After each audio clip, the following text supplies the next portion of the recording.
Oy, magandang araw mga banateros. Kamusta naman ang buhay-buhay? Ito na naman ang inyong pinaka-paboritong fake news peddler sa balat ng YouTube, Boss D. At nandito tayo pa rin ngayon sa Davao City. Tayo ay nag-bisita lang sa ating kumpare na si Sebastian Zimmerman Duterte.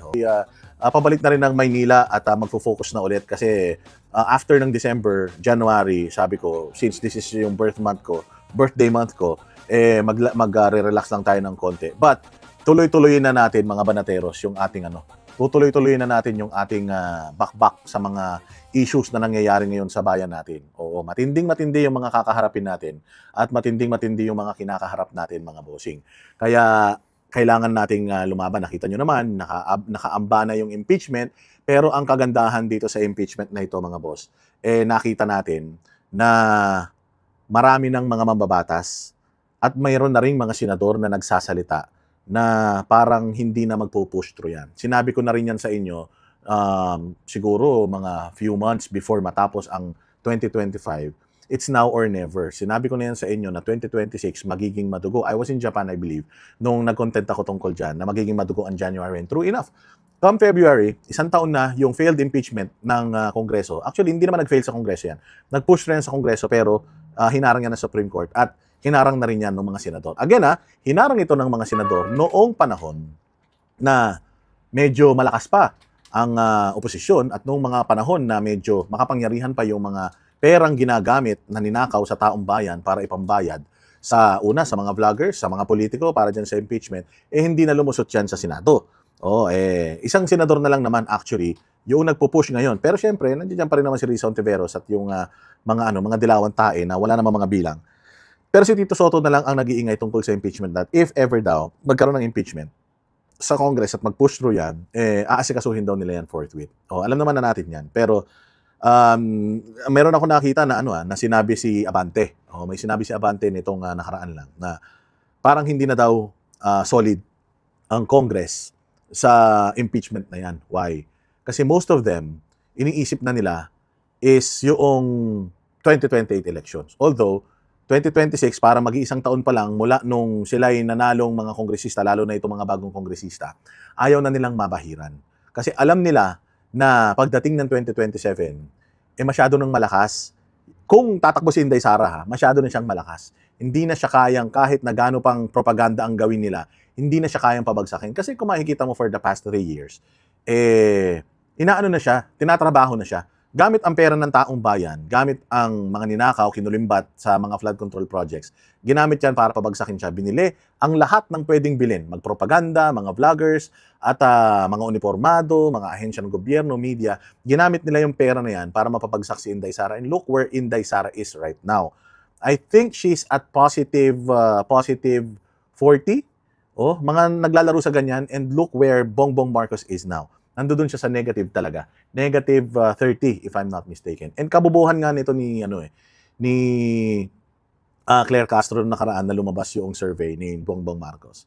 Sabi niya at least daw 52% kasi 48% daw yung hindi satisfied sa pamumuno ni Bongbong Marcos.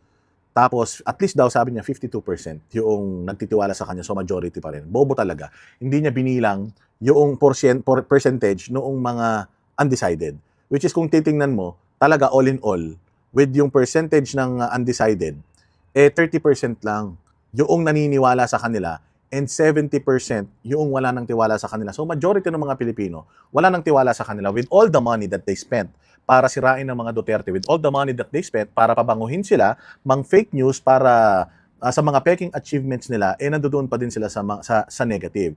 So, napakahirap ng kalaban talaga ni VP Sara Duterte. Kaya ngayon, tinanin nyo, tahimik pa si VP Sara, pero hirap na silang pabagsakin, lalo na kaya kapag kasi Inday Sara, talagang nagdeklara na. So, according mismo kay Abante, na marami na daw na mga congressman ang parang hindi na magpa-participate o wala nang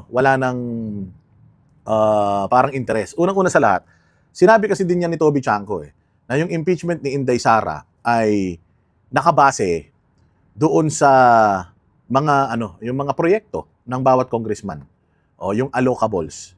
Kumbaga, yung political capital ng presidente, which is yung mga proyekto ng mga congressman, ay ginamit para pumirma sa impeachment ni VP Sara. Yung 2026 budget, mga bossing, ano na, naka-microscope na yung mga unprogrammed appropriations. Yung mga allocables nakatingin na, nakabantay na, may mga nakabantay na. So hindi na sila makakapag bayad ng mga proyekto doon sa mga congressman dahil unang-una sa lahat yung AKAP, AIX, MAIP, ibinawal na po na umepal yung mga politiko. So nakaabang na rin ang mga tao dyan. Every time na magkakaroon ng mga ayudahan ngayon, because hindi naman tinanggal sa 2026 yung mga ayuda So nakaabang ngayon yung mga tao kung sino yung mga iepal na mga politiko dyan. Dahil kapag umepal ang politiko dyan at lumabas na umiepal pa rin sila dyan, bagamat pinagbawal na yan unang-una ng presidente at ng COMELEC, pwede na silang ma-disqualify or pwede masisira talaga yung kanilang mga political ambitions. So mahirap na ngayon sa mga congressman na i-bribe sila, lalong-lalo na, alam naman natin na marami mga congressman before nung impeachment ni VP Sara, ang nagsabi na, katulad yan, si Frasco sa Cebu, yung walang kwentang pamilya na yan, sinabi din niya na the reason why pumirma siya, dahil ayaw niyang mamatay yung probinsya niya, kailangan ng probinsya niya ng mga proyekto.